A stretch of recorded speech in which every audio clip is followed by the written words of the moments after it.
कृष्ण भगवान की जय। भगवान श्री कृष्ण अर्जुन को आगे का मार्ग प्रशस्त कर रहे हैं। समस्त कर्म हमारे जीवन का ज्ञान में परिसमाप्त हो जाते हैं। ऐसे तत्व ज्ञान को किस प्रकार प्राप्त कर सकते हैं, यह श्लोक अत्यंत प्रसिद्ध और महत्वपूर्ण बन रहा है।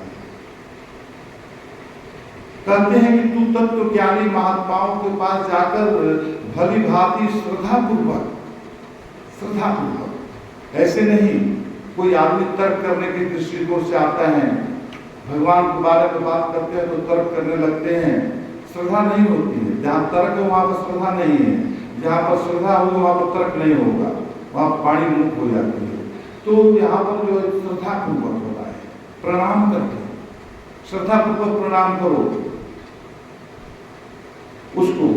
प्रणाम करने से, सेवा करने से और शुद्ध भाव से युक्त होकर प्रश्न पूछने से, उसी पहले क्या क्या गुण होना चाहिए आपके अंदर परमात्मा को जानने से पहले, कि बता रहे हैं कि महात्माओं के पास जाना। स्वामी विवेकानंद जी अपने ज्ञान योग में लिखते हैं, कहते हैं कि किसी भी जीव को, केवल मनुष्य को नहीं, किसी भी जीव को मुक्त होने के लिए 3 चीजों की जरूरत है। एक तो जो है मनुष्य योनि में आना, पहला जरूरत है मनुष्य योनि में आना, वो तो आप प्राप्त कर रहे हैं। दूसरा जो है योनि बता रहे हैं कि प्रभु को जानने की जिज्ञासा, प्रभु को जिज्ञासु बने, प्रभु को जानने की जिज्ञासा, लगन लगे। ऐसी लगी लगन मीरा हो गई मगन, वो तो गली गली हरि गुण गाने लगी। ऐसी लगी लगन, ऐसी लगन, ऐसा लगन लग जाए तो विवेकानंद जी कहते हैं और प्रभु की जिज्ञासा बने। और तीसरा, उसके जीवन में सच्चे सद्गुरु का मिलन। सद्गुरु नहीं मिलता है, सद्गुरु नहीं मिलता है। सद्गुरु ऐसे गुरु बहुत होते हैं। गुरु जो है 7 प्रकार के गुरु गीता ज्ञान योग में, गुरु गीता में भगवान शंकर भगवान पार्वती को 7 प्रकार के गुरु का वर्णन करते हैं। पढ़ेंगे कभी आप, स्कंद पुराण में गुरु गीता आता है, तो वहां पर बताते हैं कि गुरु के 7 प्रकार कौन कौन से हैं। जाचक, वाचक, बोधक, निहित, विहित, कारक, परम। तो ये जो 6 प्रकार के निश्चित गुरु हैं, ये हमें ब्रह्म ज्ञान नहीं दे सकते। हमें ब्रह्म ज्ञान देने वाला जो है वो बताया गया है परम गुरु, सदगुरु। तो परम गुरु हमें वो ज्ञान को आपके सामने प्रकट कर सकता है, उसके पास शक्ति होती है। जैसे हजारों बुझे हुए दिए को एक बुझा हुआ दिया जला नहीं सकता, लेकिन हजारों बुझे हुए दिए को एक जलता हुआ दिया जला सकता है। सदगुरु एक जलता हुआ दीपक की तरह होता है। वो जो जलता हुआ दीपक जिसके संपर्क में आता है, शिष्य के संपर्क में, वो भी ब्रह्मज्ञानी बन जाता है।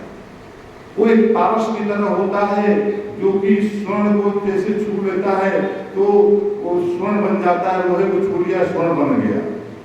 तो सदगुरु एक पारस की तरह होता है, तो जैसे छूता है लोहे को वो स्वर्ण बन जाता है। तो यानी कि एक साधारण मानव भी जो है ब्रह्मज्ञानी बन जाता है। तो ये इस गुरु का ये प्रभाव, परम गुरु। यहाँ पर यही बता रहे हैं कि मनुष्य को सबसे पहले क्या करना चाहिए कि श्रद्धा पूर्वक प्रणाम करना चाहिए ऐसे व्यक्तियों को, जो कि ये दावा कर रहा है, गुरु के बारे में बात कर रहा है। तो कहते तत्व ज्ञानी महात्माओं के पास जाकर श्रद्धा पूर्वक प्रणाम करने से और सेवा करने से, सेवा चाकरी करने से, उसको सेवा करना है। सेवा करने का मतलब ये नहीं कि जाकर उसको मतलब उसका जो कर दिया। सेवा का मतलब उसको सम्मान देना, उसको अपने हृदय में स्थान देना, उसको सम्मानित भाव से सोचना, बोलना, करना। यानी कि शुद्ध भाव से युक्त होकर प्रश्न एक अशुद्ध भाव से युक्त होते हैं आदमी, कहते हैं चलो परीक्षा लेते हैं, ये कितना जानते हैं, बहुत बड़े बड़े बात बोल रहे हैं, अरे इनके जीवन में तो ऐसे ऐसे कर्म हो रहे हैं, मैं कैसे इनको बड़ा मानूं, ये तो कुछ साधारण मानव की तरह भी नहीं लग रहे हैं। लेकिन नहीं, कहते हैं कि श्रद्धा भाव से, कहते हैं कि शुद्ध भाव से, बोलते हैं कि मोह कपट संसिद्ध न भावा, मुझे छल कपटी माने ये ऐसा व्यक्ति भगवान कहते हैं कि मुझे नहीं भाता है। निर्मल मन सो मोहि पावा, मोह कपट छल छिद्र न भावा। यहाँ पर शुद्ध भाव जो है वही है। शुद्ध भाव से युक्त होकर प्रश्न पूछने से ज्ञान की समझ हो जाती है, ज्ञान आपको सामने प्रकट होगा। वे तत्वदर्शी ज्ञानी जन तुझे ज्ञान का उपदेश देंगे। अब देखिए, ये समस्त कर्म ज्ञान में परिसमाप्त हो जाते हैं। ऐसे तत्व ज्ञान को किस प्रकार प्राप्त कर सकते हैं, इसके बारे में बताने जा रहे हैं। थोड़ा सा चैप्टर थोड़ा सा मार्मिक है और इस प्रसंग आ गया है, थोड़ा मैं आपसे 5 मिनट का समय लेना चाहूंगा। कहते हैं कि ज्ञान अग्नि है, ज्ञान अग्नि है, उसमें आहुति देने पर समस्त कर्म भस्मसात हो जाते हैं जीवन के। मनुष्य निर्बंध हो जाता है, ज्ञान प्रकाश पुण्य है। इसके आलोक में सत्य और असत्य का भेद स्पष्ट हो जाता है। हमें यही नहीं पता है कि सत्य क्या है, कि असत्य क्या है संसार में। हमें जो ऐसा लगता है कि जो हम देख रहे हैं, सुन रहे हैं वो सत्य है, बाकी लेकिन ये सत्य नहीं है। सत्य असत्य का जो भेद जो है विवेक के द्वारा जागृत होता है। हम विवेक के द्वारा ये प्राप्त कर पाते हैं कि इस संसार में क्या सत्य है और क्या असत्य है। तो बोलते हैं कि ब्रह्म सत्यम जगत मिथ्या, ब्रह्म ही केवल सत्य है और ये जगत मिथ्या है, जो परिवर्तनशील है, जो हर क्षण बदल रहा है। हर क्षण आपको जो है आज है वो कल नहीं है, इसको आप सत्य मान बैठे हैं। ये सत्य नहीं है। सत्य तो एक जैसा है, एक समान रहेगा। आगे बोलते हैं कि मनुष्य के जीवन पथ प्रशस्त हो जाता है जब ये सत्य को जान जाता है। और ज्ञान अमृत है, ज्ञान को अमृत की तरह बता दिया। अमृत क्यों बताए? कि आत्मा का भेदन करना, आत्मा को जान लेना, अमृत को प्राप्त होना है। आत्मा को हम नहीं जानते हैं तभी हमारा जीवन मरण का एक संबंध बना हुआ है।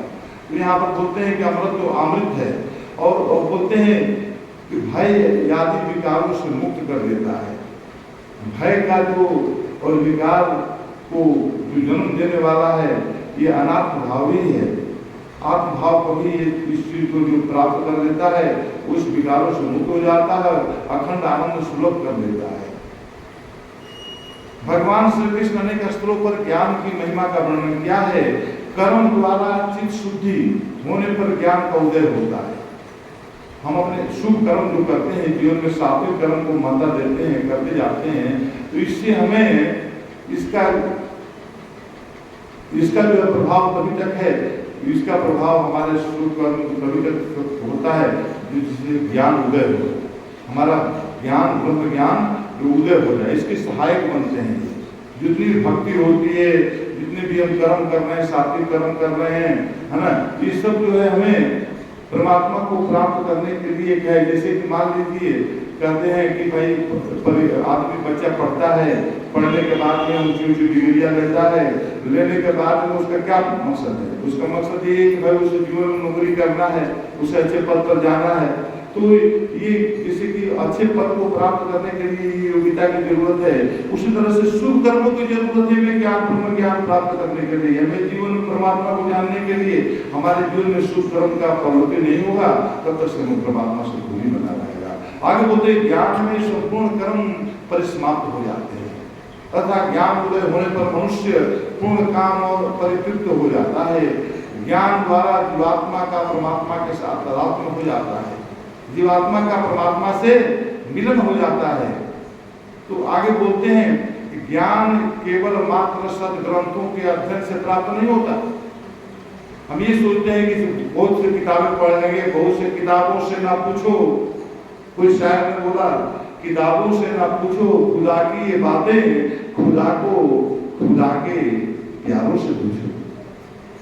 किताबों से ना पूछो खुदा की ये बातें, खुदा को खुदा के प्यारों से पूछो, क्योंकि जबानों से बाहर, बयानों से बाहर इशारों की बातें इशारों से पूछो। ये इशारों की बातें इशारों से पूछने वाली बात है। आगे बोलते हैं ज्ञान उन महापुरुषों के सानिध्य में आने से प्राप्त होता है। ज्ञान जो है ये ब्रह्म ज्ञान क्या बोलते हैं, ध्यान देने वाली बात है। जिसमें बहुत इस चीज को जान गया तो आदमी उसकी लगन लग जाएगी, उसकी जिज्ञासा परमात्मा के चरणों में हो जाएगी, वो अवश्य अपने जीवन को मुक्ति प्रदान कर सकता है। यही ज्ञान नहीं मिलता है संसार को। संसार इसी ज्ञान से दूर भागता है। वो कहता है कि नहीं मैं अपने बच्चों को परिवार में देखूं कि मैं स्कूल जाऊं, लेकिन यदि स्कूल में ध्यान आ जाएगा तो उसके ज्ञान बढ़ोतरी हो जाता है। बोलते हैं किंतु किसी भी उत्तम उपलब्धि के लिए प्रदाता, देने वाला और प्राप्त करने वाला व्यक्तियों के मध्य स्वभाव संबंध और घनिष्ठ संपर्क होना नितांत आवश्यक है। ये दोनों का लेन देन जो क्रिया होगी इसमें दोनों योग्य होना चाहिए। ऐसा नहीं कि देने वाला कह रहा है दे दूंगा, लेने वाला कह रहा है कि मैं दूंगा ही नहीं। बोल रहा है कि मैं तुमको ब्रह्म, वो लेने वाला चाहता है कि मैं लूँ और देने वाला उसको योग्य पात्र ना हो। तो दोनों का संबंध यहाँ पर होना चाहिए। आगे बताते हैं थोड़ा सा इसमें 2 मिनट बात है कि जिज्ञासा सत्य जानने की इच्छा की तीव्रता मनुष्य को ज्ञान का सर्वत्र अनुसंधान करने के लिए प्रेरित करता है। अगर हमारी सच्ची लगन जिज्ञासा नहीं बनेगी तब तक से वो चीज हमें समझ में नहीं आता है। उसका हम सामने होने के बावजूद भी मन उब जाएगा, बोलेगा क्या यार समय बहुत बर्बाद हो रहा है मेरा। लेकिन ऐसा नहीं है, इसको जानने के लिए यही साथ में जाएगा, बाकी वो जो इसके पास जाएगा वो तो आपसे दूर हो जाएगा। ये बोलते हैं कि जिज्ञासा की प्रवृत्ति द्वारा अनिवार्य लाभ होता है। जिज्ञासा होने पर उत्तम गुरु के शरण ग्रहण करनी चाहिए। उत्तम गुरु हमारे जीवन में मिले उसका ऐसे संग करना चाहिए। शिष्य विनम्र होकर भी कुछ ग्रहण कर सकता है। श्रद्धा भक्ति शून्य मनुष्य के में ग्रहणशीलता नहीं होती। श्रद्धा विहीन है, खाली ऊपरी श्रद्धा बना कर रखे हुए, बहुत से श्रद्धा है नहीं, और वैसे भक्त भी मिलेंगे तो उनके अंदर जो है ये सब शालीनता नहीं रहती है, ग्रहणशीलता नहीं रहती। वो ब्रह्म ज्ञान जानना ही नहीं चाहेंगे। वो कहेंगे भैया मेरे को तो सब ठीक है, मैं परिवार जो है मेरा सब कुछ ठीक है, यही बस आगे हमको दिमाग में लगाना है। तो यहाँ बोलते ज्ञान भौतिक वस्तुओं की भांति क्रय विक्रय की वस्तु नहीं है। कहते हैं कि धन सत्ता पद कुल आदि के गर्व में मत पुरुष को अध्यात्म के क्षेत्र में कभी कोई उपलब्धि नहीं हो सकती। उत्तम शिष्य उदंड नहीं होता और विनीत और निष्कपट होता है। उसके अंदर कपट भावना नहीं होती। शंकाओं का समाधान होना सदैव आवश्यक होता है, क्योंकि शंका ज्ञान के ग्रहण में बाधक होती है। जिज्ञासा के अनेक रूप होते हैं। मैं कौन हूँ, जगत क्या है, आत्मा क्या है, परमात्मा क्या है, उसे कैसे प्राप्त कर सकते हैं, ये जिज्ञासा है। ये जिज्ञासा को प्राप्त करके सदगुरु के पास जाना चाहिए। सदगुरु शिष्य की जिज्ञासा का दमन कदापि नहीं करता। जो सच्चा सदगुरु होता है उस शिष्य की जिज्ञासा को खंडित नहीं करता है, उसको और उसको समझाता है, समझा बुझा कर उसे उस योग्य बनाता है। कहते हैं कुतर्क और वितंडा अतः पूर्वाग्रह और दुराग्रह ज्ञान के आदान प्रदान में बाधक होते हैं। कोई कुतर्क करता है, कोई दुराग्रह करता है, उसको जो है अच्छा बात को गलत बातों के श्रेणी में लेके चला जाता है।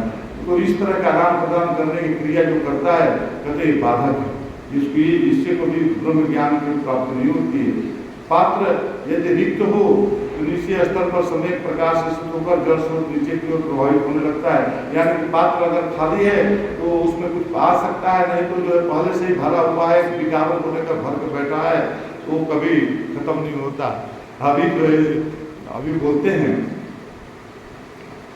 2-3 मिनट 1 मिनट। शिष्य अहंकार शून्य रिक्त होकर विरुद्ध भाव युक्त हो और उपदेश ग्रहण कर सकता है। यानी कि अहंकार शून्य शिष्य को ये योग्यता दी है कि अहंकार शून्य होना चाहिए। वो अहंकार उसके अंदर होगा तो कभी वो गुरु से ज्ञान प्राप्त नहीं कर सकता है। अच्छा, गुरु अधिकारी शिष्य की पात्रता को देखकर दया भवित हो जाता है, ऐसा होना चाहिए। और ज्ञान का सागर उमड़ कर बहने लगता है गुरु। जैसे माँ पुत्र को देखकर अपने उसके स्तन में दूध भर आता है, उसी तरह से गुरु भी जो है शिष्य को पाकर वो भी आनंदित हो जाता है। तो यहाँ पर आगे बता रहे हैं कि ज्ञान अंधविश्वास की वस्तु नहीं है, ये बल्कि एक प्रज्वलित दीपक के प्रकाश की भांति स्पष्ट दिखता है। जब ब्रह्म ज्ञान हो जाएगा तो ऐसा नहीं है कि एक बार प्रकट हो गया तो फिर लुप्त हो जाएगा। इस संसार लुप्त होता है, प्रकट होता है, लुप्त होता है, लेकिन ब्रह्म ज्ञान अगर जीवन में एक बार हो गया फिर लुप्त नहीं होता है, वो हमेशा प्रकट रहेगा, हमेशा चलता हुआ रहेगा। अब मान लीजिए कि कोई ज्ञान है, जैसे कोई संसारिक ज्ञान समझ लीजिए कि ABCD का ज्ञान है, जो एक बार जीवन में उतर गया फिर कहीं पर भी एक ही बात आएगी तो आपके दिमाग में नक्शा बन जाएगा। उसी तरह से ब्रह्म ज्ञान भी जो है जीवन में एक बार प्रकट हो जाता है फिर वो खत्म नहीं होता। जब तक प्रकट नहीं हुआ है तो प्रकट करने का हमें उद्यम करना चाहिए।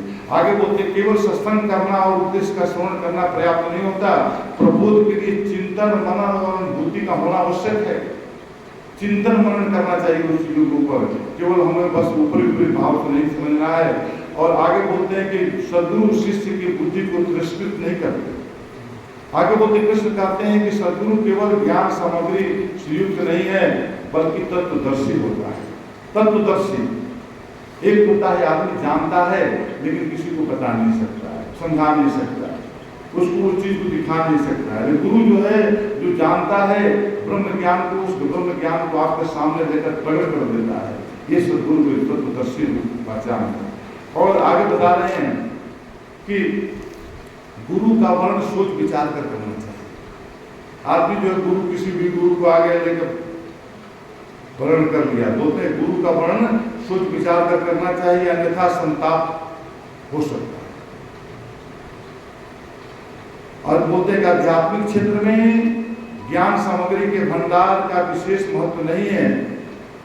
खूब ज्यादा पोथी पढ़ जगमुआ पंडित भया ना कोई, पढ़ाई आकर प्रेम का पढ़े सो पंडित हो, ज्यादा ज्ञान लेकर ज्यादा हम जो है वेद पुराण शास्त्र को अध्ययन करते रहे, तो इससे मतलब नहीं बता रहे हैं यहाँ पर कहते हैं, बल्कि उसे तत्वदर्शी होना चाहिए, उसे ब्रह्म की अनुभूति होना चाहिए, ब्रह्म ज्ञानी होना चाहिए। तत्वदर्शी, तत्व मैंने ब्रह्म को जानने वाला, दर्शन करने वाला। और बोलते हैं कुछ विद्वान लोग पांडित्य प्रदर्शन द्वारा, कुछ चतुर लोग जादूगरी से चमत्कारों द्वारा, कुछ सयाने लोग वाग्जाल फैलाकर बड़े बड़े बातों को बोलकर अटपटे शब्द कहकर साधारण जन को भ्रमित कर देते हैं। शिष्य गुरु को भगवान के तुल्य मानकर अपनी श्रद्धा प्रकट करता है, किंतु गुरु का अपने को भगवान घोषित करना मिथ्या यानी कि अहंकार को भी पुष्टि करता है। गुरु को अपना नहीं समझना चाहिए कि मैं बड़ा ज्ञानी हूँ। अब ब्रह्म ज्ञान की अहम ब्रह्मास्मि की विलक्षण अवस्था भिन्न होती है, वो कभी अपने मन के अंदर वो अहंकार को जन्म देता है। तो यदि शासक को कोई उपयुक्त गुरु ना मिल सके तो जगत गुरु श्री कृष्ण के स्मरण ग्रहण करनी चाहिए। कृष्ण बंदे जगत, तो कृष्ण को बोलते हैं कि इसमें जो है उसको जो है जो इष्ट मानना है उसको मानना चाहिए। यहाँ पर जो है पर होता है, यही बताते हैं। आगे हम सब इसी शब्दों के साथ आपसे विनती लेंगे, आगे जो है